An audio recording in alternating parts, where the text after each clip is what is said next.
আপনারা শুনছেন কালো রাত 24। আসসালামু আলাইকুম। চলে আসলাম জিনের সাথে মিলন গল্পের দ্বিতীয় পর্ব নিয়ে। যারা এই গল্পের প্রথম পর্ব শোনেননি অবশ্যই শুনে নেবেন, এই চ্যানেলেই আছে। আর প্রয়োজনে আমি ডিসক্রিপশন বক্সে লিংক দিয়ে দিব। চলুন আমি শুরু করছি দ্বিতীয় পর্ব। রাকিব ভাইয়ের থেকে বিদায় নিয়ে আমরা তিনজন সেই মাজার থেকে চলে আসি। আজিম ভাইয়া আমাদেরকে বাড়িতে পৌঁছে দেয়। আমি আর ঋতু আমাদের ফ্ল্যাটে উঠে আমি ঋতুকে বলি, ঈশিতা কী করবি তুই এখন? তুই কি যাবি তোদের গ্রামে? হ্যাঁ রে, আমি কাল সকালে রওনা করব। তুই দয়া করে আমার বাবা মাকে কিছু বলিস না।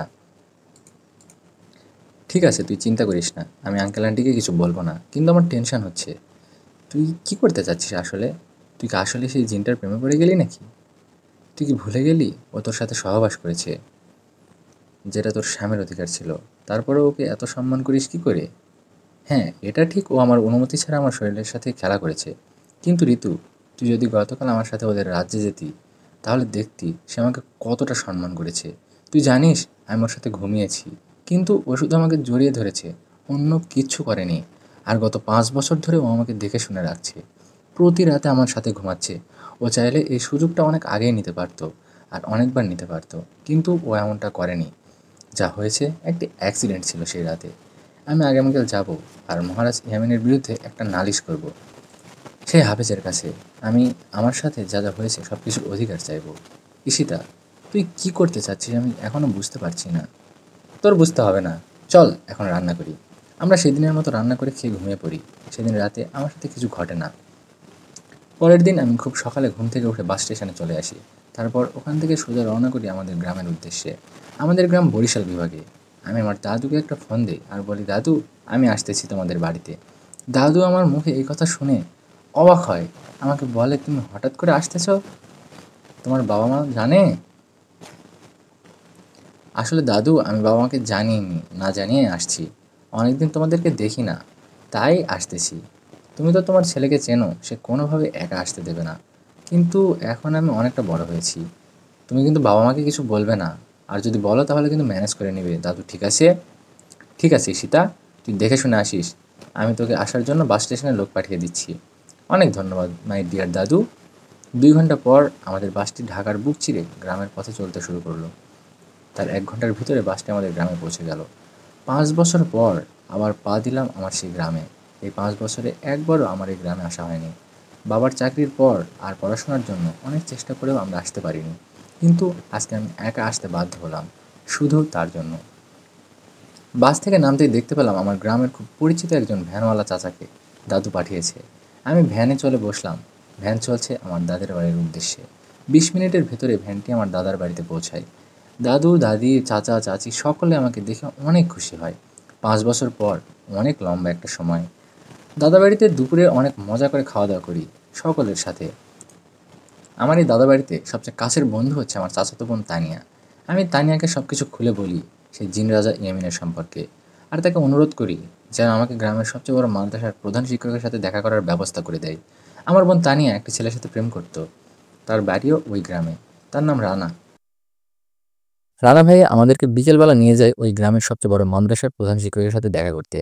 আমি আর তানিয়া চাচা চাচিকে বলি আমরা ঘুরতে বেড়াচ্ছি। আমি মাদ্রাসার সামনে এসে দেখি এটা একটা অনেক বড় মাদ্রাসা। পুরো বরিশাল বিভাগের অনেক জেলায় আমাদের এই মাদ্রাসার নাম ছড়িয়ে আছে। মাদ্রাসার ভিতরে অপেক্ষা করি আমি আর তানিয়া। আর ওইদিকে রানা ভাই চলে যায় প্রধান শিক্ষকের সাথে দেখা করতে। 10 মিনিটের পর রানা ভাই আমাদের কাছে এসে বলে, চলো তোমার সাথে দোতলে যেতে হবে প্রধান শিক্ষকের কক্ষে। সেখানে দেখা করতে রাজি হয়েছে। আমি বলেছি তুমি তার সাথে খুব জরুরি কিছু কথা বলতে চাও। আমি রানা ভাইয়াকে বলি, সে এত অল্পতে রাজি হয়ে গেল? রানা ভাইয়া আমাকে বলে, কেন জানি না, যখন তোমার বিষয়ে বললাম সে বলল সে চলে এসেছে। ঠিক আছে, নিয়ে আসো। তাকে সে যেভাবে বলছিল আমার মনে হচ্ছিল সে অনেক আগে থেকেই তোমাকে চেনে, আর সে হয়তো জানতো যে তুমি আসবে। আমি তানিয়া রানা ভাইয়ের দোতলায় প্রধান শিক্ষকের কক্ষে যাই। কক্ষের ভিতরে প্রবেশ করে আমি দেখতে পারি একটা বৃদ্ধ লোক। বয়স আনুমানিক 60-65 হবে। খুব লম্বা, পাকা দাড়ি, আর খুব সুন্দর একটি সাদা জুব্বা পরা। কপালের মাঝখানে একটি কালো দাগ, মাথায় টুপি। আমরা সকলেই তাকে খুব লম্বাভাবে সালাম দিই। সে আমাদের সালামের উত্তর দিয়ে হাসি মুখে বলে, রানা, তুমি আর তানিয়া একটু বাইরে গিয়ে বসো, দরজাটা হালকা ভিড়িয়ে দিও। আমি ওর সাথে একান্তভাবে কিছু কথা বলতে চাই। রানা ভাইয়া আর তানিয়া হাফেজ সাহেবের কথা মতো বাইরে চলে গিয়ে বসলো। হাফেজ সাহেব আমাকে বলল, মা, ভয় পেও না, আমি যে তোমার দাদার বয়সী, তুমি এসো, এইখানটায় বসো চেয়ারে। আমি তার কথা মতো চেয়ারে গিয়ে বসি। তারপর হাফেজ সাহেব আমাকে বলে, আমি জানি তুমি কি জানতে এখানে এসেছো। আসলে ঈশিতা, তোমার সাথে মাদ্রাসায় এখনো 500 জিনের সন্তানরা মানুষরূপে পড়াশোনা করে। তাদের ভিতরে একজন এসে আমাকে তোমার বিষয়ে সবকিছু বলেছে। তুমি জিনদের রাজা ইয়ামিন সম্পর্কে জানতে এসেছো, তাই তো? আমি তাকে বলি, না না, আমি তার সম্পর্কে যথেষ্ট জানি।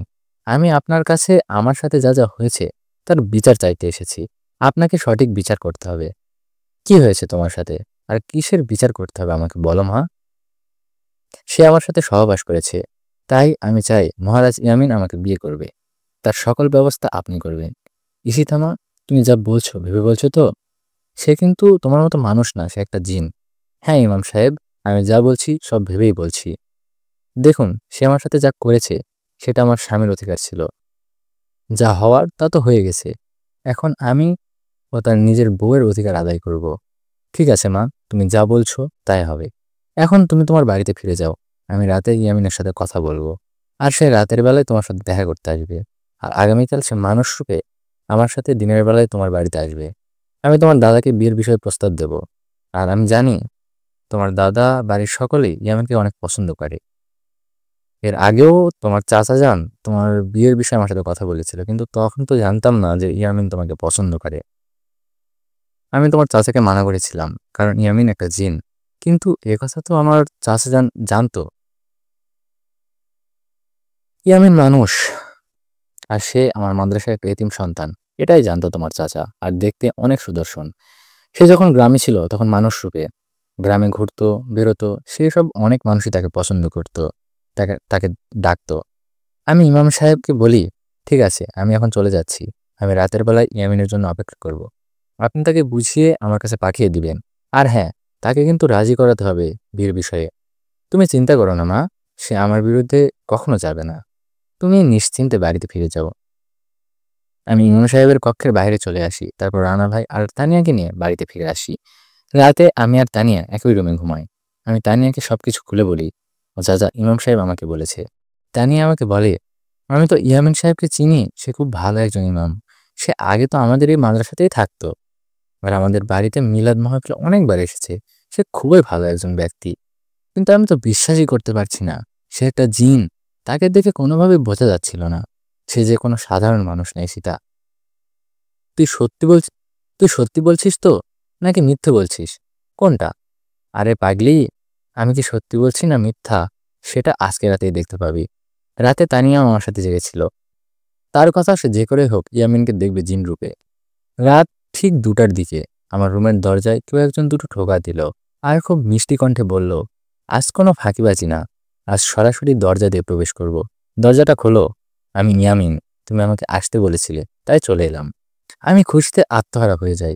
যখন দরজাটা খুলতে যাব তখন তানিয়া আমাকে বলে, দাঁড়া, কোথায় যাচ্ছিস? সে না জিন, সে তো চাইলেই দরজার ভেতর দিয়ে আসতে পারে। ও, বুঝতে পেরেছি, তোরা দুজন আমাকে বোকা বানাচ্ছিস, তাই না? তোরা একে অপরকে আগে থেকেই চিনিস, আর এখন আমাকে বোকা বানাচ্ছিস যেন আমি তোদেরকে একসাথে দেখা করতে দিই, তাই তো? আরে না না, তুই আমাকে ভুল বুঝতেছিস। এমন কিছুই না, সে আসলেই একজন জিন।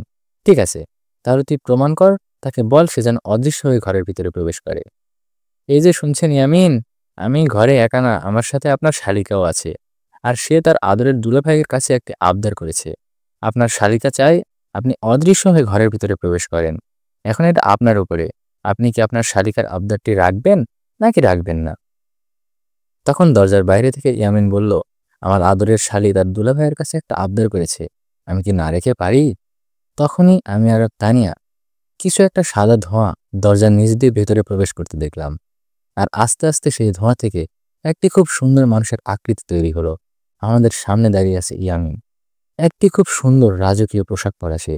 তানিয়া ইয়ামিনকে এই রূপে প্রথম দেখল, কারণ এর আগে যতবার সে ইয়ামিনকে দেখেছে খুব সাধারণ একটি পাঞ্জাবি আর টুপি পরা অবস্থায় সে তাকে দেখেছে। সে কোনোভাবেই বিশ্বাস করতে পারছিল না ইয়ামিন একটি জিন রাজা।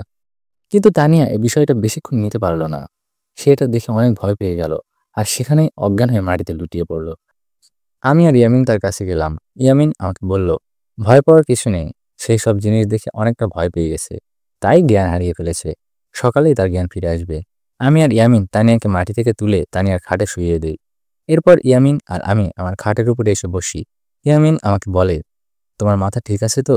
তুমি ইমাম সাহেবকে কি বলেছো এসব? দেখো, আমি তোমাকে পছন্দ করি, তোমাকে অনেক ভালোবাসি, তোমাকে বিয়েও করতে চাই। কিন্তু তুমি যদি আমাকে বিয়ে করো, তাহলে তোমার জীবনটা নষ্ট হয়ে যাবে। কারণ আমি তোমার মতো সাধারণ মানুষ না। আমার জগৎ আলাদা, আমার দুনিয়া আলাদা, আমার লোকজন। সেখানে তুমি কি করে থাকবে? তখন আমি ইয়ামিনকে বলি, এ সকল কিছু আমি বুঝিনি, আমার এসব মাথায় কিছু আসেনি। আর তুমি কি এসব ভেবেছো যখন তুমি আমার কাছে এসেছিলে? যখন তুমি আমাকে স্বামীর অধিকার কেড়ে নিলে, তখন আমি এখন তোমার স্ত্রীর অধিকার না নিয়ে আর ছাড়ছি না। আর এখন তোমার একটা বাধা। আমি কিছু শুনতে চাই না, কিছু বুঝতেও চাই না। আমি তোমাকে চাই, মানে তোমাকেই চাই। ঠিক আছে, আমি তোমাদের দুনিয়াতে যেতে পারবো না, তোমাদের সাথে থাকতে পারবো না। তাতে কি? তুমি তো মানুষরূপে আমাদের দুনিয়ায় থাকতে পারবে। কি পারবে না? কিন্তু ঈশিতা, তুমি কেন বুঝতে চাচ্ছ না? আমি অনেকগুলো জিনদের রাজা।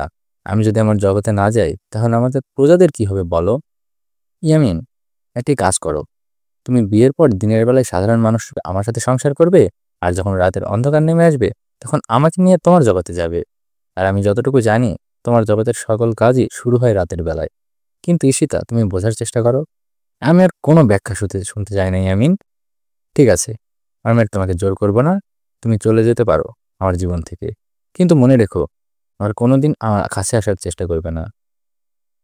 আমি আর কোনোদিন বুঝতে পারি তুমি আমার আশেপাশে আসো, তাহলে আমি নিজের জীবন নিজেই শেষ করে দেবো। এক চড় দিব পাগলি। আর একবার যদি নিজের মুখে মরার কথাটা বলো, তুমি যদি মরে যাও তাহলে আমার কি হবে? আমি কাকে জড়িয়ে ধরে ঘুমাবো রাতে? এটা বলে ইয়ামিন আমাকে জড়িয়ে ধরলো আর আমার ঠোঁটে লিপ কিস করতে লাগলো। আমি আর আগের মতো কখনো কাউকে কিস করিনি। জীবনের প্রথম কাউকে কিস করলাম, তাও আবার একটি জিন। আমার পুরো শরীর থরথর করে কাঁপছিল, বুকের বাঁ পাশে কেমন জানি হচ্ছিল। ইয়ামিন আমাকে নিয়ে খাটের উপরে শুয়ে পড়লো। সেদিন রাতে আমরা একে অপরকে জড়িয়ে ধরে ঘুমিয়েছিলাম। ভোর হওয়ার কিছুক্ষণ আগে ইয়ামিন আমাকে বলল, এখন আমাকে যেতে হবে, তুমি ফজরের নামাজটা আদায় করো। চিন্তা করো না, আজকে বিকেলে ইমাম সাহেব আমাকে নিয়ে তোমার বাসায় বিয়ের কথা বলতে আসবে। আজকে আমি আসি সীতা, আল্লাহ হাফেজ, রাতে দেখা হবে। আর আমাকে বলবে কিন্তু তোমার পরিবার বিয়েতে রাজি হলো কিনা। আমি ইয়ামিনকে বলি, তুমি চিন্তা করো না, আমি তো আছি। আমি দাদার পায়ে ধরে কান্না করব, আর দাদাকে বোঝাবো সে যেন আমার বাবা মার সাথে কথা বললে তাদেরকে রাজি করায়। আমি তোমাকে ছাড়বো না, এটা মনে রেখো ইয়ামিন। ইয়ামিন আমার থেকে বিদায় নিয়ে চলে গেল। হজরের নামাজ শেষে আমি তানিয়ার জ্ঞান ফেরানোর জন্য তার চোখের পানি ছিটা দিই। কিছুক্ষণের ভেতরে তানিয়ার জ্ঞান ফিরে আসে। আমি অপেক্ষায় ছিলাম কখন বিকেল হবে আর ইমাম সাহেব আমার বিয়ের প্রস্তাব নিয়ে আসবে বাড়িতে। দেখতে দেখতে বিকেল হয়ে গেল। ইমাম সাহেব আমার বাড়িতে বিয়ের প্রস্তাব নিয়ে আসলেন। চাচা দাদা যখন শুনে ইয়ামিন আমাকে বিয়ের প্রস্তাব পাঠিয়েছে, তারা এক কথায় রাজি হয়ে যায়। কারণ তারা জানতো ইয়ামিন কত ভালো একজন মানুষ। কিন্তু এখন সমস্যা একটাই, আমার বাবা মা। তারা কি রাজি হবে? দাদা তখন বলল, তাদের নিয়ে চিন্তা করো না, তাদের সাথে আমি কথা বলবো। সেদিন বাবা মাকে ফোন দিয়ে বলা হলো। বাবা মা শুনে অবাক হলো, আমি গ্রামের বাড়িতে। সেদিনই বাবা মা চলে এলো গ্রামে। শুরুতে তো বাবা মা আমার উপর অনেক রাগ করলো, আমাকে বলল গ্রামের কোনো ছেলের হাতে আমাকে তুলে দিবে না, কিন্তু শহরের কোনো উচ্চশিক্ষিত ছেলের সাথে আমার বিয়ে হবে। তখন ইমাম সাহেব এগিয়ে এসে বললেন, আমাকে মাফ করবেন, আমি আপনাদের পরিবারের মাঝে কথা বলতে আসলাম। আমি বলি কি ভাই, আগে আপনি ইয়ামিনের সাথে কথা বলেন। যদি আপনার ভালো লাগে ছেলেটিকে তাহলে বিয়ে দিবেন, আর যদি আপনার ভালো না লাগে তাহলে আপনি বিয়ে দিবেন না।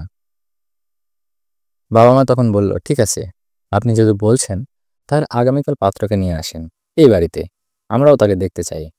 বাবা মা ভাই বোন সকলেই বলল, ছেলেটা নাকি অনেক ভালো, যদি আমাদের কাছেও ভালো লাগে তাহলে বিয়ে দিয়ে দিব। ইমাম সাহেব তখন আমার বাবা মাকে বললেন, ঠিক আছে ভাই, তাহলে আজকে আমি আসি, আগামীকাল পাত্রকে নিয়ে আসবে একসাথে। রাতে আমি আর তানিয়া ঘুমিয়েছিলাম। হঠাৎ আমার কানের কাছে কেউ ফিস ফিস করে বলল, বলেছিলাম না রাতে দেখা করতে আসবো? তাহলে ঘুমিয়ে গেলে কেন? আমার জন্য অপেক্ষা করতে পারলে না? আমি চোখ খুলে দেখি ইয়ামিন আমার সামনে দাঁড়িয়ে, খুব সুন্দর একটা সাদা পাঞ্জাবি পরে আর মাথায় টুপি। আজকে ইয়ামিনকে দেখতে খুব সুন্দর লাগছে, যেন মনে হচ্ছে আমাদের মতো 5টি মানুষের মধ্যে একজন মানুষ। আমি ইয়ামিনকে কান্না করতে করতে সবটা খুলে বলি, আর বলি, এখন কি হবে? বাবা মা যদি তোমাকে আমার হাতে তুলে না দেয়? সবটা শুনে ইয়ামিন বলে, এই ব্যাপারে তুমি চিন্তা করো না, তোমার সাথে আমারই বিয়ে হবে, এটা আমি তোমাকে কথা দিলাম। তারপর ইয়ামিন নিজ হাতে আমার চোখের পানি মুছে দেয় আর আমাকে জড়িয়ে ধরে বলে, কান্না করছো কেন পাগলি, আমি আছি না, আমাকে এখন যেতে হবে, আমি বিকেলে আসবো তোমার বাবা মার সাথে দেখা করতে। তারপর ইয়ামিন আমার থেকে বিদায় নিয়ে চলে গেল। আমি আল্লাহর কাছে বারবার বলছিলাম যে আল্লাহ, বাবা মা যেন মানে নাই। বিকেলে আমি ঘরে ছিলাম, মা বাবা সবাই বাইরে আসতে দেয় না। তানিয়া ঘরে বসে আমার সাথে ইয়ামিনকে আসার বিষয়ে কথা বলছিল। তুই না দেখলে বিশ্বাস করবি না, তাকে আজকে দেখতে কত সুন্দর লাগছিল। তাকে দেখে তো মনে হচ্ছিল সে একটি জিন। বাবা মা কি ওকে মেনে নিয়েছে? বল আমায়। জানি না রে সীতা, চাচা চাচি আমার ওখানে দাঁড়াতে দেয়নি, আমিও চলে আসলাম ভিতরে। তার 1 ঘন্টা পর ইয়ামিন আর ইমাম সাহেব আমাদের বাসায় চলে আর তারা চলে যাওয়ার পর বাবা মা আমার ঘরে আসে, আমায় বলে, ঈশিতা, তুই এত সুন্দর এত ভদ্র ছেলের কথা কোথায় পেলি বলতো মা? প্রথম দেখাতে আমাদের মন চুরি করে ফেলেছে। মাশাআল্লাহ, কি সুন্দর কথা বলে ছেলেটা। শোন মা, আগামীকাল পবিত্র জুম্মার দিন, সেই দিন রাতে 9টায় তোদের বিয়ে। এখন তেমন কোনোভাবে আয়োজন করব না, পরে বড় একটা আয়োজন করে তোদের বিয়ে দিব। তুই বরঞ্চ বিয়ের প্রস্তুতি নে। এটা বলে বাবা মা আমার ঘর থেকে চলে গেল। আমি তো খুশিতে পাগল হয়ে যাব। আমি তানিয়াকে জড়িয়ে ধরে বলি, আল্লাহ আমার কথা শুনেছে। সেদিন রাতে আমি তানিয়াকে বলি, বোন আমার, আজ রাতে তুই কষ্ট করে পাশের ঘরে ঘুমা, আমি ইয়ামিনের সাথে কিছুটা সময় কাটাতে চাই। ওরে আমার বড় আপু, শোনো, আমি জানি তুমি এমনটা কেন বলছো। আপু, আমার বিয়ের আগে এগুলো ঠিক না। আর মাত্র একদিন, একটু নিজেকে সামলাও প্রিয় আপু আমার। যা না বোন পাশের ঘরে আজকে রাতের জন্য, তুই আমার ভালো বোন না বল? ঠিক আছে, যেতে পারি, তবে আমায় 200 টাকা দিতে হবে। আমি তখন তানিয়াকে 200 টাকা দিই আর ওকে পাশের রুমে পাঠিয়ে দিই। যাওয়ার আগে হারামি আমায় বলে, আপু, যা করবে আস্তে আস্তে করবে, ভালোবাসার শব্দ যেন পাশের রুমে না যায়। তবে রে, তুই দাঁড়া হারামি মেয়ে। রাত 1টা বাজে, আমি অপেক্ষায় আছি তার। সে আমার অনুমতি ছাড়া আমার কাছে কিছুতেই করতে আসবে না। আজকে আসুক, আমি বুঝাবো আমি কোন জিনিস। রাত 2টা বেজে 20 মিনিট, আমি একটি নীল রঙের শাড়ি পরে বিছানার উপরে শুয়ে আছি, ঘুমানোর নাটক করে। ইচ্ছে করে আমার কোমরটা যেন দেখা যায় সেভাবে শাড়ি পরেছি। আমি লক্ষ্য করি আমার ঘরটা ঠান্ডা একটি বাতাসে ভরে গেল, আর দরজা ফাঁকা দিয়ে কিছু একটা সাদা ধোঁয়া ভিতরে প্রবেশ করলো। আমি বুঝতে পারলাম কে এসেছে। আমি চোখ দুটো বন্ধ করে ঘুমানোর নাটক করে কিছুক্ষণ শুয়ে আছি। আমি দেখি ইয়ামিন আস্তে আস্তে আমার কাছে আসলো। আমি খুব সুন্দর করে সেজেছি, সে তো দেখে অনেক মুগ্ধ হয়েছে আমাকে। ইয়ামিন আমাকে ডাকতে শুরু করলো, ঈশিতা, এই ঈশিতা, ওঠো, আমি এসেছি। কিন্তু আমি তার ডাকের কোনো সাড়া দিচ্ছিলাম না। আমি চুপটি করে ঘুমানোর নাটক করছিলাম। ইয়ামিনের নজর যখন আমার কোমরের মাঝে ছোট্ট তিলটার দিকে পড়ল, তখন সে নিজেকে ধরে রাখতে পারল না। আস্তে আস্তে আমার পাশে এসে বসলো। তারপর কোমলভাবে দুটো হাত দিয়ে আমার কোমরে রাখলো আর আলতোভাবে হাত দুটো বোলাতে শুরু করলো। আমি আর বেশিক্ষণ নিতে পারলাম না। আমার হার্টবিট বেড়ে যাচ্ছিল, ঘাড়ের পাশ দিয়ে কেমন একটা হচ্ছিল। আমি আর ঘুমানোর নাটক করতে পারলাম না। আমি এক লাফে খাট থেকে উঠে বসি আর তার 2 হাত ধরে বলি, বন্ধ করো, কী করছো? তুমি বন্ধ করো এবার। তোমাকে শিক্ষা দিতে গিয়ে নিজেই শিক্ষা পেয়ে গিয়েছি। শুধু সুযোগ খুঁজো, তাই না? সবসময় মাথায় শুধু ওই জিনিসটাই ঘোরে নাকি?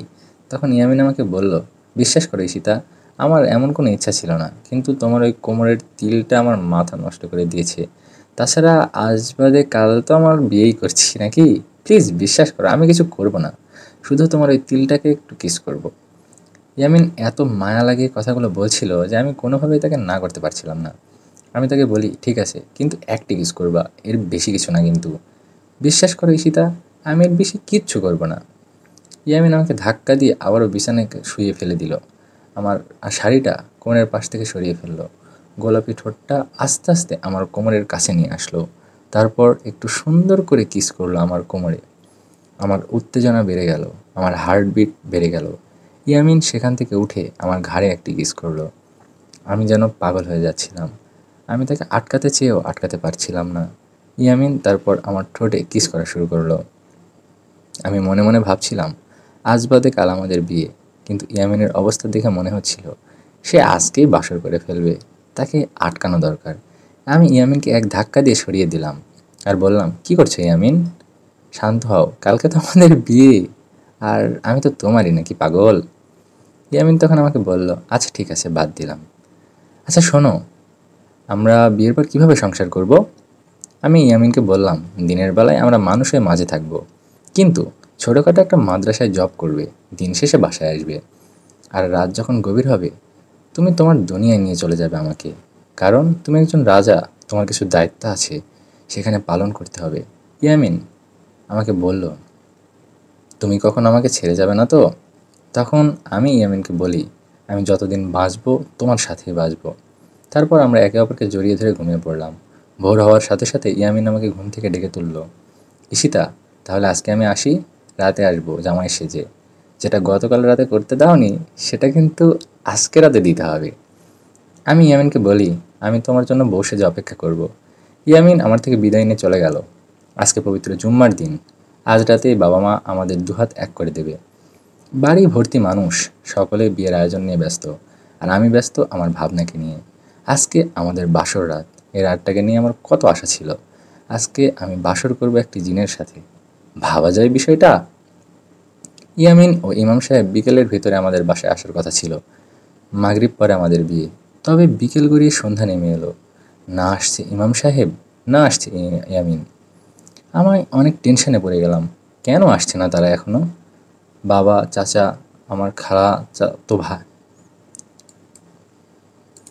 বাবা বাবা চাচা আর আমার চাচাতো ভাই এগিয়ে গেল মাদ্রাসার দিকে, দেখার জন্য আসলে কি হয়েছে, তারা কেন এখনও আসছে না। কিন্তু তারা মাদ্রাসায় গিয়ে দেখে সেখানে ইমাম সাহেব নেই। মাদ্রাসার অন্যান্য লোকেরা বলছে, ইমাম সাহেব ও ইয়ামিন আপনাদের বাড়ি থেকে রওনা করলো আরও 2-3 ঘন্টা আগে। কি হচ্ছে সব? তারা যদি বিয়ের জন্য মাদ্রাসা থেকে আমাদের বাড়িতে আসার জন্য রওনা হয়, তাহলে মাঝপথে তারা কোথায় হারিয়ে গেল? বাবা, চাচা, আমার চাচাতো ভাই বাড়িতে ফিরে আসে। বিয়ের আয়োজন বন্ধ হয়ে গেছে। সবার মনটা খুব খারাপ। কি হলো, কেন হলো এমনটা? কেউ কিছুই বুঝতে পারছে না। আমি আমার ঘর লাগিয়ে একা একা ফুপিয়ে ফুপিয়ে কান্না করছি। ইয়ামিন এমনটা করতে পারলো? সে যদি আমাকে বিয়ে করতে না চাইতো তাহলে বললেই হতো। এভাবে আমার বাবা মার সম্মান নিয়ে খেলার কোনো অধিকার নেই তার। দরজার বাইরে থেকে তানিয়া এসে আমাকে ডাকছে, ঈশিতা যা হওয়ার হয়ে গেছে, সারাদিন তুই কিছু খাসনি, আয় বোন একসাথে কিছু খেয়ে নি। তানিয়া, তুই যা, আমার কোনো ক্ষুধা নেই, আমি ঠিক আছি, তোরা আমাকে নিয়ে চিন্তা করিস না। তুই একটু আমাকে বাবাকে দেখ, সে যেন কষ্ট না পায়। আমি কোনোদিনই ইয়ামিনকে মাফ করতে পারবো না, কোনো দিনও না। সে আমার জীবন নিয়ে এভাবে খেলা করলো। সে এত নিষ্ঠুর কী করে হলো বলতো? ঈশিতা, সব ঠিক হয়ে যাবে বোন আমার, তুই দরজাটা খোল না। তোকে বললাম তো আমি ঠিক আছি, তুই যা। তানিয়া চলে গেল। তানিয়া যাওয়ার পর আমি আমার বিছানায় শুয়ে পড়ি। আমি আমার মনে অনেক আঘাত পেয়েছি। আমি ইয়ামিনকে অনেক ভালোবেসে ফেলেছি। সে আমার সাথে এত বড় একটা চিট করেছে। তারপরেও তাকে আমার মন থেকে কোনো অভিশাপ দিতে পারছিলাম না। কান্না করতে করতে আমি একটা পর্যায়ে ঘুমিয়ে পড়ি। ঘুমের মাঝে আমি অদ্ভুত একটা স্বপ্ন দেখি।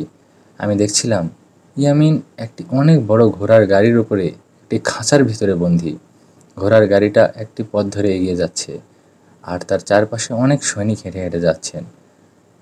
তার পাশে একটি রাজকীয় পালকি চলছে, আর পার্কের পাশে একটি খুব সুন্দর রাজকীয় হাতি চলছে। হাতিটির উপরে একটি সুন্দরভাবে বয়স্ক লোক বসে আছে। লোকটির পরনে খুব সুন্দর সম্রাটদের মতো পোশাক। হঠাৎ করে সেই বয়স্ক লোকটি সকলকে বলল, সবাই একটু থামো। এটা বলার সাথে সাথে সেই হাতিটি আস্তে আস্তে নিচু হয়ে গেল, আর সেই সম্রাটের মতো দেখতে বয়স্ক লোকটা হাতি থেকে নেমে এলো। তখন আমি দেখি পাশে একটি মহিলা ভেতর থেকে বের হয়ে এলো। খুব সুন্দর একটি মহিলা। মহিলাটি খুব সুন্দরভাবে রাজকীয়ভাবে সেজে আছে, যেমনটা আগেকার দিনের মহারানীরা সেজে থাকতো। সেই বয়স্ক লোক আর সেই মহিলাটা আমার দিকে তাকিয়ে আমাকে বলতে শুরু করলো। আমি স্বপ্নের মাঝে দেখছিলাম তারা আমাকে দেখতে পাচ্ছেন। তারা আমাকে উদ্দেশ্য করে বলে, ইয়ামিনকে আমরাই নিয়ে যাচ্ছি, সে আর কখনো তোমার জীবনে ফিরে আসবে না। তোমরা যেটা করেছো সেটা ভুল, তোমরা যেটা করতে যাচ্ছিলে সেটাও ভুল। এটা প্রকৃতির নিয়মের বাহিরে। সে একটা জিন আর তুমি একটা মানুষের কন্যা। তোমাদের বিয়ে ও বাসর কখনোই হতে পারে না। আমাদেরকে ভুল বুঝবে না, আমরা খারাপ কোনো জিন না। আমরা ইয়ামিনের খুব আপন মানুষ। তোমাদের ভালোবাসার জন্যই আমরা এই কাজটি করতে বাধ্য হয়েছি। আমরা আশা রাখি তুমি তোমার দৈনিক জীবনে আবার ফিরে যেতে পারবে। আর ইয়ামিন তোমার সাথে যা করেছে তার জন্য আমরা আসলেই লজ্জিত। তারপরে আমরা তোমার কাছে ক্ষমা চাইছি। ভালো থাকবে তুমি ঈশিতা। তখনই আমার ঘুমটা ভেঙে যায়। আমি লাফিয়ে উঠি ঘুম থেকে। হে আল্লাহ, এটা কেমন স্বপ্ন দেখলাম আমি? আর স্বপ্নের মাঝে এরা কে ছিল? বাইরের দিকে তাকিয়ে দেখি ভোর সকাল হয়ে গেছে। বাবা আমার দরজার বাইরে এসে আমাকে বারবার ডাকতে শুরু করে আর বলতে শুরু করে, মা দরজাটা খোল, একদিন হয়ে গেল কিছু খাস না, তুই যদি এমন পাগলামি করিস তাহলে যে আমার খুব কষ্ট হয়, যা হওয়ার তা হয়ে গেছে, এখন নিজেকে সামলে নে, নিজেকে আর কত কষ্ট দিবি মা। আমি বুঝতে পারছিলাম আমার জন্য বাবা মা অনেক কষ্ট পাচ্ছে। আমি এক দৌড়ে দরজাটা খুলে ফেলি আর বাবাকে জড়িয়ে ধরে কান্না করতে করতে শুরু করি। আমি বাবাকে সবটা বলতে চাচ্ছিলাম, আর ইয়ামিন যে আসলে একটা মানুষ না, সব কিছু, কিন্তু কেন জানি আমি তাকে বলতে পারছিলাম না। আমি ভাবছিলাম বাবা যদি এগুলো শোনে আরও ভেঙে পড়বে, আর আমি একটি মেয়ে হয়ে কী করে বলবো একটি জিন আমার সাথে এসব করেছে। আমি সিদ্ধান্ত নিলাম আমি নিজেকে গুছিয়ে নেব আর আমার দৈনিক জীবনে ফিরে যাব। আমি বাবাকে বলি, বাবা আজকে আমরা ঢাকা চলে যাব, আমার কিছু ভালো লাগছে না, আমার এখানে একটু ভালো লাগছে না। বাবা আমাকে বলে, ঠিক আছে মা, আমরা আজকে ঢাকা চলে যাব। সকাল 10টা, ব্যাগপত্র গুছিয়ে নিয়েছি, দাদা চাচার বাড়ি থেকে বিদায় নিয়ে রওনা করব ঢাকার উদ্দেশ্যে। তখনই আমার চাচাতো ভাই সোহেল দৌড়াতে দৌড়াতে আমাদের বাড়ির উঠানে আসে, সকলকে বলতে শুরু করে, ইমাম সাহেবকে পাওয়া গেছে, ইমাম সাহেব আমাদের গ্রামের নদীর পাড়ে অজ্ঞান অবস্থায় পড়ে আছে, তাকে ধরাধরি করে মাদ্রাসায় নিয়ে যাওয়া হয়েছে। আমার বাবা আর চাচা তখন আমাকে বলে, মা তুই এখানে দাঁড়া, আমরা এখনই তাকে দেখে আসছি। আমার মনে অনেক অজানা প্রশ্ন, ইমাম সাহেবের কি হয়েছে, আর সে কেনই বা অজ্ঞান অবস্থায় নদীর পাড়ে পড়েছিল, আর গতকাল স্বপ্নের সাথে ইমাম সাহেবের কি কোনো যোগসূত্র আছে? পরের দিন ইমাম সাহেব নিজেই আমাদের বাসায় আসলো আর আমার বাবা মাকে ডেকে বলল, আমি ঈশিতার সাথে আলাদাভাবে কিছু কথা বলতে চাই। বাবা মা ইমাম সাহেবকে আমার ঘরে নিয়ে এলো, তারপর তারা সকলে বাইরে চলে গেল। আমি ইমাম সাহেবকে দেখে একটু সালাম দেই আর বলি, হুজুর আপনি ঠিক আছেন তো, আপনার শরীর কেমন আছে এখন? আলহামদুলিল্লাহ মা, আল্লাহ পাকের অসীম রহমতে আমি এখনো অনেক ভালো আছি, তোমাকে অনেক কিছু জানানোর আছে আমার। আমি তখন ইমাম সাহেবকে বলি, আমি সব কিছু বুঝতে পেরেছি হুজুর, কারণ আমি গতকাল শেষের রাতে স্বপ্নে দেখেছি ইয়ামিনকে তার পরিবার নিয়ে যাচ্ছে। যাওয়ার আগে তারা আমাকে বলে আমি যেন আর কোনোভাবেই ইয়ামিনের সাথে যোগাযোগ করতে না চেষ্টা করি, হয়তো তারা ইয়ামিনের বাবা মা ছিল। ইমাম সাহেব আমার মুখে এসব কথা শুনে বলল, তুমি কি বলছো ঈশিতা, ইয়ামিন এতিম, এ পৃথিবীতে ইয়ামিনের কেউ নেই, ইয়ামিন ছোট থেকে আমার কাছে বড় হয়েছে, আর সে রাজা হয়েছে তার যোগ্যতায়। আসলে ইয়ামিন যে গোত্রের জিন ছিল, সেই গোত্রের এখন আর কেউ বেঁচে নেই এই পৃথিবীতে। ইয়ামিন ছিল সেই গোত্রের একমাত্র সর্বশেষ ব্যক্তি। আসলে ইয়ামিনের গোত্রের সকল জিন ছিল অন্যান্য জিনের তুলনায় অনেক বেশি শক্তিশালী। আর যেহেতু এখন ইয়ামিনের গোত্রের আর কেউ বেঁচে নেই, ইয়ামিন ছাড়া এই কারণেই আশেপাশের সকল ভালো জিনেরা তাকে তাদের মহারাজ বানিয়েছে। গতকাল আমি, ইয়ামিন আর তার 5জন খুব কাছের জিনদের নিয়ে তোমাদের বাড়িতে আসছিলাম বিয়ের উদ্দেশ্যে। আমরা নদীর পাড় ধরে আসছিলাম, চারদিকে ততক্ষণে সন্ধ্যার অন্ধকার নেমে এসেছিল। আমরা লক্ষ্য করলাম হঠাৎ করে চারপাশে অনেক জোরে জোরে বাতাস বইতে শুরু করলো, আকাশ কালো মেঘে ঢেকে গেল। ইয়ামিন তখন আমাকে বলল, আশেপাশে কেউ আছে। তখনই আমরা লক্ষ্য করলাম যে আশেপাশের সকল বাঁশবাগান থেকে একদল কালো লম্বা লম্বা কিছু ছায়ারা বের হয়ে এলো। তাদের কারো শরীর দেখা যাচ্ছিল না, শুধু দেখা যাচ্ছিল তাদের চোখ। তাদের চোখ দুটো একদম আগুনের তৈরি ছিল। ইয়ামিন যখন আমাকে বলল, ইমাম সাহেব আপনি এখান থেকে পালান, এরা হচ্ছে সকলেই অগ্নিরাজ গোত্রের জিন, এরা খুবই শক্তিশালী জিন, এরা এখানে আর কি কারণে এসেছে আমি বলতে পারছি না। তখনই আমরা দেখলাম আরো হাজার হাজার কালো ছায়া আকাশ থেকে উঠতে উঠতে সেখানে চলে এলো আর দাঁড়িয়ে পড়লো সে সকল জিনদের পিছনে। ইয়ামিন আমাকে বলল, ইমাম সাহেব আপনাকে পালাতে বলেছি, আপনি এখনই পালান। ইয়ামিন তার সাথে থাকা 5জন জিনকে আমার সাথে পাঠিয়ে দিল সেখান থেকে, আর 5জনকে বলল যেন আমাকে তারা রক্ষা করে।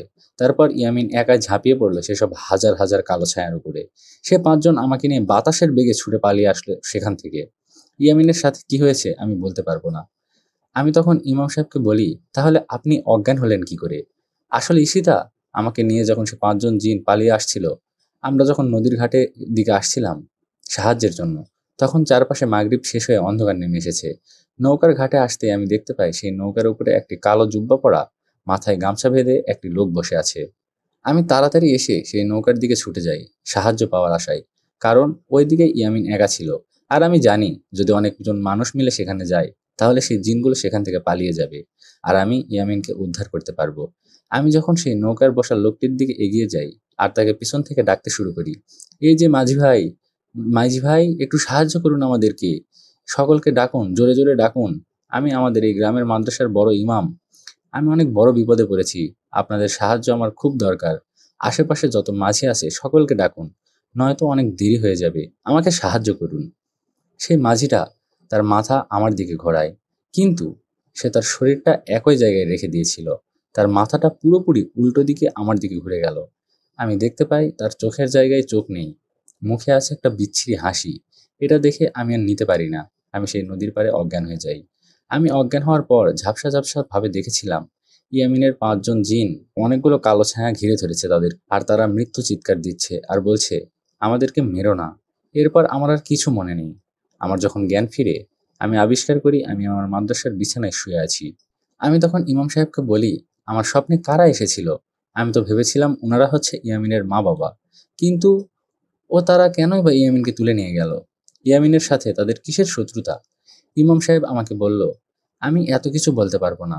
আমার জ্ঞান ফেরার পর আমার মাদ্রাসায় থাকা সকল জিনদেরকে আদেশ করেছিলাম, ইয়ামিনের সম্পর্কে খোঁজ খবর নিয়ে আসো যেখান থেকে পারো। কিন্তু আমার সকল জিন ছাত্ররা ব্যর্থ হয়েছে, কেউ কোনো খবর আনতে পারেনি। আমার ছাত্র জিনেরা আমাকে বলেছে, সেদিন যেসব জিনদের আপনি দেখেছেন তারা সকলেই অনেক শক্তিশালী গোত্রের। এই কারণেই তারা সেখান থেকে যাওয়ার আগে আশেপাশের সকল ঘটনা জাদুর মাধ্যমে মুছে ফেলেছে। আসলে ঈশিতা, জিনেরা মায়ার মাধ্যমে পিছনে ঘটে যাওয়া সকল কিছু দেখতে পারে। তারা দেখতে পারে সেখানে কি হয়েছিল, কেমন হয়েছিল, তারা কোথা থেকে এসেছিল, সব কিছু জানতে পারে। কিন্তু সেদিন রাত্রে যারা এসেছিল তাদের মধ্যে অনেক বেশি শক্তি ছিল, যে কারণে তারা সেখানকার সকল স্মৃতি মুছে ফেলে তারপরে গিয়েছিল। আমি তখন ইমাম সাহেবকে বলি, তাহলে কি আমি আর ইয়ামিনকে হারিয়ে ফেললাম? সে কোথায় আছে? কারা তাকে নিয়ে গেছে? এটা কি আমরা কখনোই জানতে পারবো না? তখন ইমাম সাহেব আমাকে বলে, একটা রাস্তা আছে। সেদিন ওই জায়গা থেকে পালানোর আগেই ইয়ামিন আমাকে বলেছিল, আমি যাদের দেখেছি তারা সকলেই নাকি অগ্নিরাজ গোত্রের জিন। এই একটি নাম ছাড়া আমাদের কাছে আর কিছুই নেই। তাই এখন আমাদেরকে এমন কাউকে খুঁজে বের করতে হবে যার কাছে শক্তিশালী জিন আছে। আমার ছাত্র জিনরা শক্তি খুবই কম, এখনো তারা পুরোপুরি প্রাপ্তবয়স্ক হয়নি। তখন আমার মাথায় আসে রাকিব ভাইয়ের কথা। তার কাছে তো 10জন জিন আছে, সে আমায় সাহায্য করতে পারবে। আমি ইমাম সাহেবকে বলি, আমি একজনকে চিনি যার কাছে 10টি জিন আছে। আমি রাকিব ভাইয়ের বিষয়ে সবকিছু খুলে বলি ইমাম সাহেবকে। সবকিছু শুনে ইমাম সাহেব বলেন, হ্যাঁ উনি পারবে। আমি বলি, তাহলে আমি এখনই কল করি। ইমাম সাহেব বলে, না, কল করার দরকার নেই। আগামীকাল সকালে তুমি আর আমি মিলে ঢাকায় যাব, মিরপুরে সে মাজারে তার সাথে দেখা করব। আমি তাকে সামনাসামনি সবকিছু খুলে বলবো। আর আমার বিশ্বাস, আমার জিন আর তার জিনদের মিলে ইয়ামিনকে আমরা খুঁজে বের করতে পারবো। ঠিক আছে ইমাম সাহেব, আপনি যেমনটা বলবেন। কথা শেষ করে ইমাম সাহেব ঘরের বাইরে এলো। বাবা মা তার কাছে জানতে চাইলেন ইয়ামিন কোথায় আর সে কেন বিয়েতে আসেনি। ইমাম সাহেব বাবা মাকে বলল, আপনারা যেমনটা ভাবছেন তেমনটা না। ইয়ামিন আসলে আপনার মেয়েকে ধোকা দেয়নি, তাকে কিছু খারাপ লোক উঠিয়ে নিয়ে গেছে। তবে চিন্তা করবেন না, আমি আর ঈশিতা মিলে তাকে খুব দ্রুতই উদ্ধার করব। আমার বাবা মা তখন ইমাম সাহেবকে বলে, তাহলে আমরা পুলিশের কাছে যাই। আমি তখন আমার বাবা মাকে বলি, আমরা যদি পুলিশের কাছে যাই তাহলে তারা ইয়ামিনকে হত্যা করবে। তুমি চিন্তা করো না বাবা, আমি আর ইমাম সাহেব মিলে ইয়ামিনকে অবশ্যই উদ্ধার করব। আমরা একটা রাস্তাও বের করে ফেলেছি। তুমি শুধু আমাদের উপর বিশ্বাস রেখো। আমরা কাল ঢাকায় যেতে চাই, তুমি আমার আর ইমাম সাহেবের ঢাকায় যাওয়ার ব্যবস্থা করে দিও। ঠিক আছে, তুই আমার গাড়িটা নিয়ে যাস, আর নিজের খেয়াল রাখবি। আর কোনো সমস্যা হলে আমাকে সাথে সাথে ফোন করে বলবি। ইমাম সাহেব আমাদের সকলকে বিদায় নিয়ে মাদ্রাসা চলে গেল। যাওয়ার আগে আমাকে বলল, কালকের জন্য প্রস্তুতি নাও। আমি বাবা মাকে চাইলেও কিছু বলতে পারছিলাম না, কারণ বাবা মা কোনোভাবেই বিশ্বাস করবে না ইয়ামিন একটা জিন। সেদিন রাতে এশারের নামাজ পড়ে আমি ঘুমাতে যাই। মাঝরাতে আমার ঘুমটা ভেঙে যায়। কেউ একজন আমাদের বাসার উঠোনে বসে মরা কান্না করছে। ঘুম ভাঙার পর আমি উঠে বসি। এত রাতে কে কান্না করছে? আমি আমার দরজা খুলে বাইরে বের হই, কিন্তু আমি যা দেখি তার জন্য মোটেও প্রস্তুত ছিলাম না। আমি দরজা খুলতেই দেখতে পাই আমার বাড়ির উঠোনে মাঝে একটি মরার খাটিয়া রাখা, আর সেই মরার খাটিয়ার মাঝখানে একটি কাফনে মোড়ানো লাশ শোয়ানো আছে। আর সেই মরার খাটিয়ার দুপাশে দুটি লম্বা লোক দাঁড়িয়ে আছে, যারা উল্টো দিকে তাকিয়ে ছিল। আমি শুধু তাদের পিছন দিকগুলো দেখতে পারছিলাম, মুখ দেখতে পারছিলাম না। আমি এগুলো দেখে বরফের মতো জায়গায় জমে গেলাম। আমার গলা দিয়ে কোনো শব্দ বের হচ্ছিল না। তখনই আমি লক্ষ্য করি কোথায় থেকে যেন দুজন মহিলা দৌড়াতে দৌড়াতে আমার কাছে এসে দাঁড়ালো। তারা বোরখা পরা ছিল, তাদের মুখগুলো বোরখার পর্দা দিয়ে ঢাকা ছিল। সেই দুটি মহিলা আমার দুহাত ধরে টানতে টানতে আমার ঘরের সামনে নিয়ে সেই লাশের খাটিয়ার সামনে এসে ছুঁড়ে মারলো।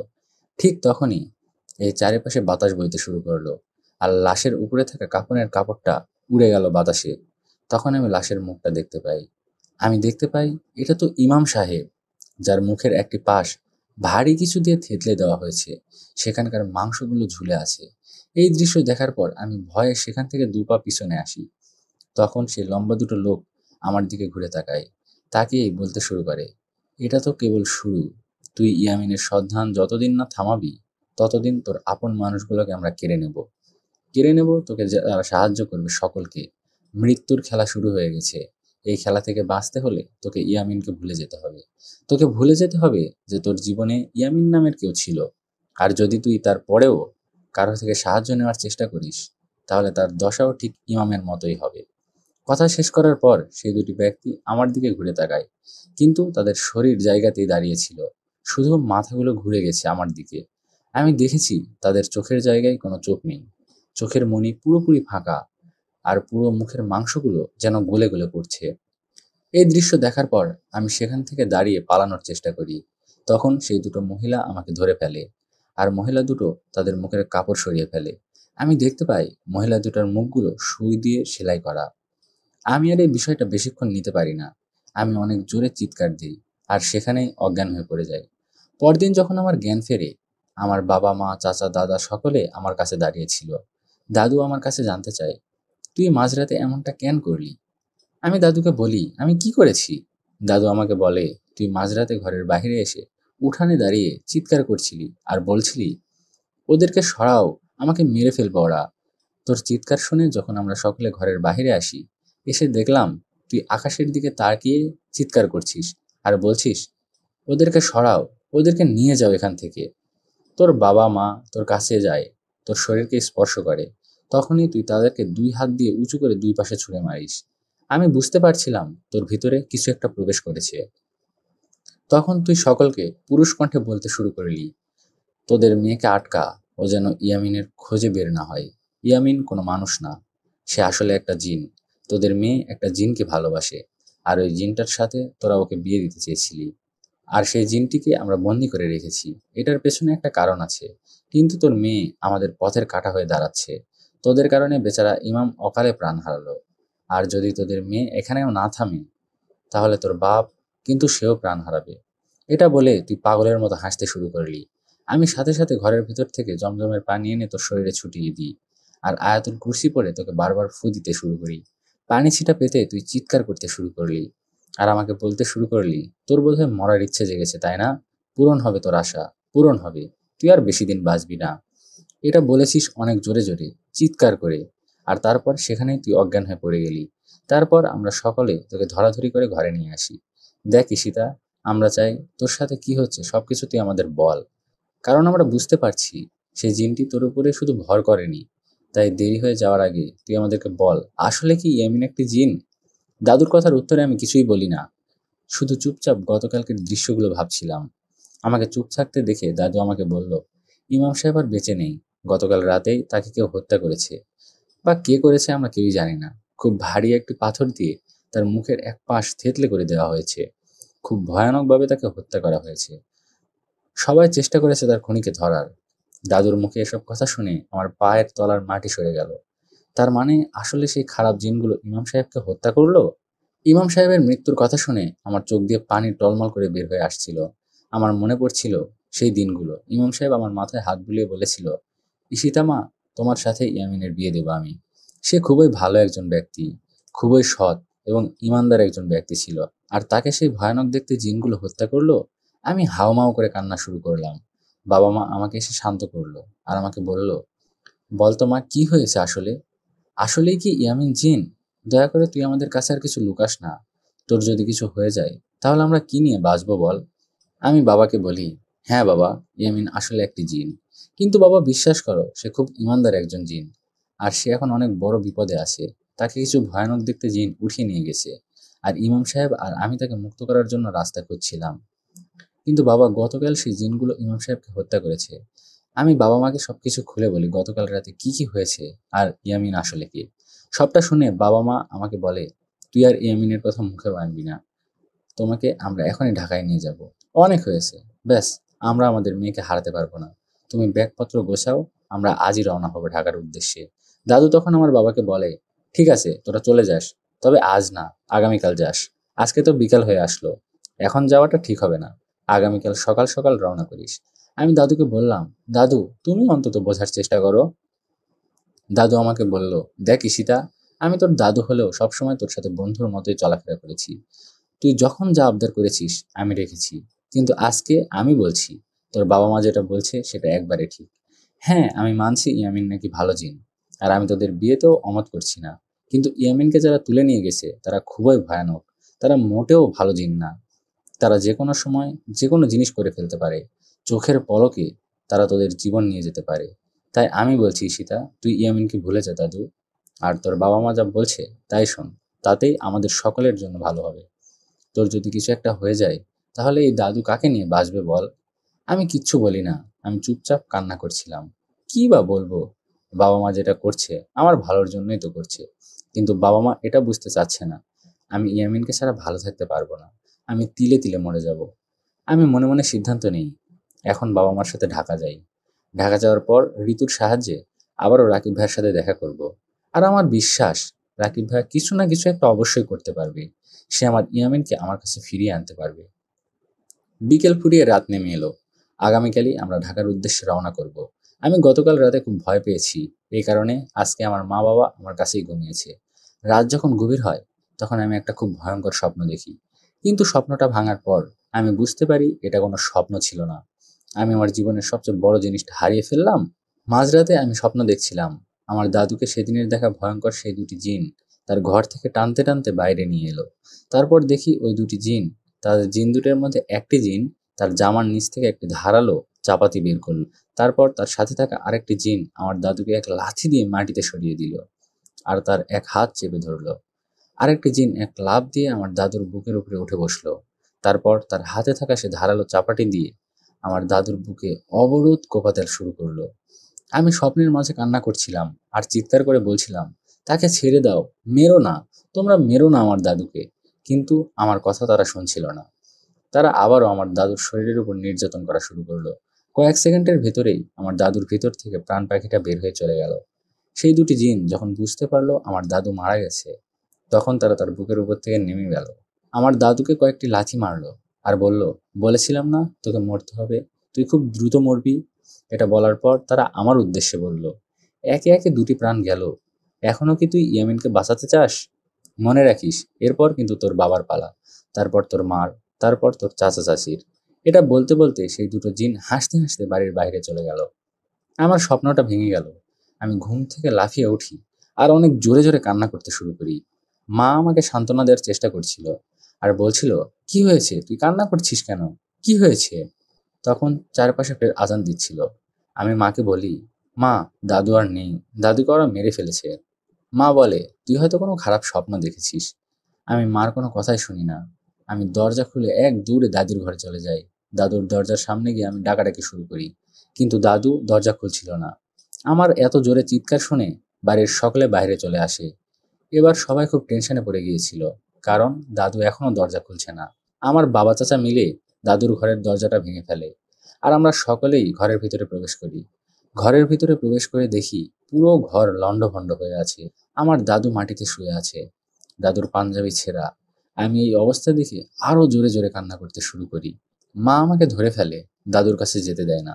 বাবা চাচা দাদুর সামনে গিয়ে দাদুর শ্বাস চলছে কিনা দেখতে চেষ্টা করে, কিন্তু তারা বুঝতে পারে দাদু আর বেঁচে নেই। তখন বাবা চাচা চাচি সকলেই কান্না শুরু করে দেয়। আমার দাদুর বুকের উপরে ভয়ঙ্কর কিছু আঁচড়ের দাগ। দাগগুলো দেখে মনে হচ্ছিল বাঘ বা সিংহ এমন কিছু ভয়ঙ্কর প্রাণী তার বুকে আঁচড় মেরেছে। সেখানকার মাংসগুলো ফেটে দুভাগ হয়ে গেছে, আর আমার দাদুর চোখ দুটো অনেক বড় বড় হয়ে আছে। দেখে মনে হচ্ছে হয় কিছু দেখে সে অনেক ভয় পেয়ে মারা গেছে। সবাই কান্না করছে। চাচা চলে যায় গ্রামের মসজিদে মাইকিং করতে। সকাল 10টায় জানাজার নামাজের সময় নির্ধারিত হয়। আমি খুব ভেঙে পড়েছিলাম। আজকে আমার জন্য আমার দাদু মারা গেল। আমার দাদুকে খুব সুন্দরভাবে গোসল করিয়ে কাফনের কাপড় পরিয়ে যখন জানাজার জন্য নিয়ে যাব, তখন বারান্দায় আমার চাচি, মা সকলে খুব কান্না করছিল। আমি দেখতে পাই তখনই আমাদের বাড়ির পাশে রাকিব ভাই। রাকিব ভাইয়ের চোখ দুটো পানিতে টলমল করছে। দেখে বোঝা যাচ্ছে সে কিছু একটা নিয়ে খুব আফসোস করছে। রাকিব ভাই আমার কাছে এসে সোজা চলে গেল দাদুর খাটিয়ার কাছে। তারপর বাড়ির সকলকে বলল, মৃত ব্যক্তিকে এতক্ষণ বাড়ির উপরে রাখা ঠিক না, চলুন তাকে জানাজার জন্য নিয়ে যাই। তারপর রাকিব ভাই, আমার বাবা চাচা সকলে মিলে খাটিয়াটি কাঁধে করে আমাদের স্কুল মাঠে নিয়ে গেল। সেখানেই জানাজার নামাজ হবে। আজকে আমার দাদুর শেষ বিদায়। কিন্তু আমার দাদুর শেষ বিদায়টা খুব ভয়ানকভাবে হলো। হয়তোবা আল্লাহ পাক তার মৃত্যুটা এভাবেই রেখেছিল। কিন্তু আমার দাদুর হত্যার বদলা আমি অবশ্যই নেব। আমি শুধু মনে মনে ভাবছিলাম, হে আল্লাহ, আমাকে ধৈর্য ধারণ করার শক্তি দান করুন। আপনি আমাকে সাহায্য করুন। আমার দাদুর সাথে যারা এমন করেছে তাদেরকে যেন আমি উপযুক্ত শাস্তি দিতে পারি।